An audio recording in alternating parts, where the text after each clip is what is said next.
انسان تیرے اوپر وہ گھڑی بھی آنے والی ہے، وہ وقت بھی آنے والا ہے جب سانس اس ہنسلی میں اٹک جائے گا، جب سینے سے بھی سانس اوپر چلی گئی، اب ڈاکٹر بھی لا علاج قرار دے رہے ہیں کہ اب علاج نہیں رہا ہے، جان بس اب نکلنا چاہ رہی ہے۔ اب گھر والے روتے ہیں، کہتے ہیں کوئی جھاڑ پھونک والا لاؤ، کوئی دم والا لاؤ، شاید وہ کوئی دم کرے تو اس کی جان میں جان آ جائے۔ ڈاکٹروں نے تو لا علاج قرار دے دیا۔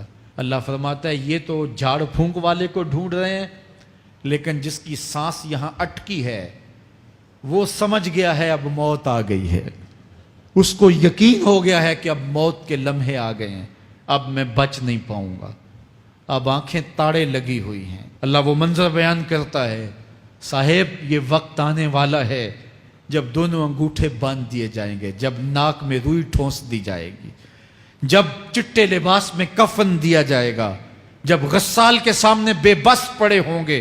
یہ محل، یہ کوٹھیاں، یہ بنگلے جس کو سویر شام لگ کے حلال حرام کی تمیز کیے بغیر بنایا تھا، غوث اعظم رضی اللہ تعالیٰ عنہ بولے مکان بنا رہا ہے، بسیں گے اور حساب تو جا کے دے گا، اور یہ تو ایک رات بھی تجھے اس گھر کے اندر نہیں رکھیں گے کہ چلو ایک رات مہمان رکھ لیں۔ کہتے ہیں نہیں نہیں، مہمانوں نے بھی جانا ہے تو جلدی کرو، اس کو سپرد کراؤ، وہ تو تیرا لباس بھی پھاڑ کے اتاریں گے، خود غسل دینے کے لیے تیار بھی نہیں ہے، تجھ سے خوف آنے لگا ہے۔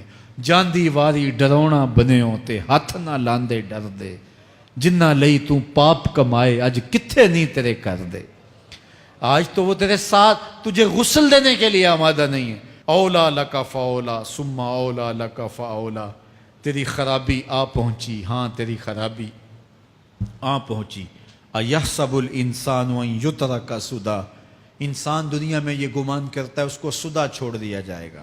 آج تو مفتی شہر ہے، آج تو علامۃ الدہر ہے، آج تو قاضی القضات ہے، آج تو منسٹر ہے، آج تو وزیر اعظم ہے، آج تو پہلوان ہے، آج تو شہزادہ ہے، آج تو بادشاہ ہے، آج تو زوراور ہے، آج تیری طاقت کے کیا کہنے، آج شیروں کو تو نچا لیتا ہے، ہاتھیوں کو تو بٹھا لیتا ہے، تیری صورت نکھرتی ہے، تیرے ہونٹ گلابی ہیں اور تیری نرگسی آنکھیں ہیں، تیرے ریشمی بال ہیں اور تیری خوبصورت رنگت ہے، تو چال چلتا ہے تو لگتا ہے قیامت چل رہی ہے، تیرا قد رانا جو ہے وہ صنوبر کو شرماتا ہے، تیری گفتار کے تنتنے ہیں۔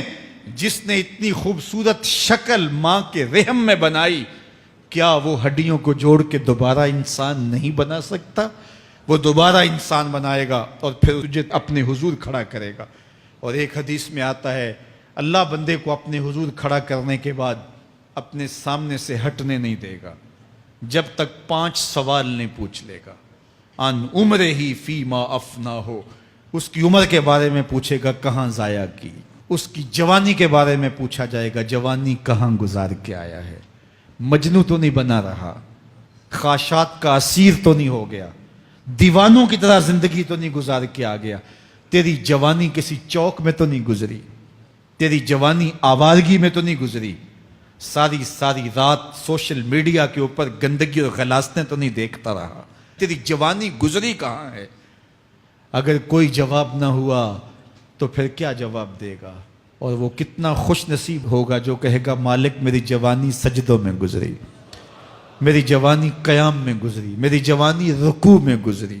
جوانوں اپنی زندگی کو مالک کی دہلیز پہ لے آؤ، جوانی وہی ہے جو مالک کی چوکھٹ پہ گزرے۔ اپنے دل کا تعلق جوڑو، عشق کرنا ہے تو پھر آمنہ کے لال سے کرو، محبت کا رشتہ ان سے جوڑو، تعلق کا ربط ان سے قائم کرو، جوانی کو دین کی راہ پہ ڈالو۔ اللہ اکبر، سنو میرے حضور کا فرمان، انا حبیب اللہ، میں اللہ کا حبیب ہوں۔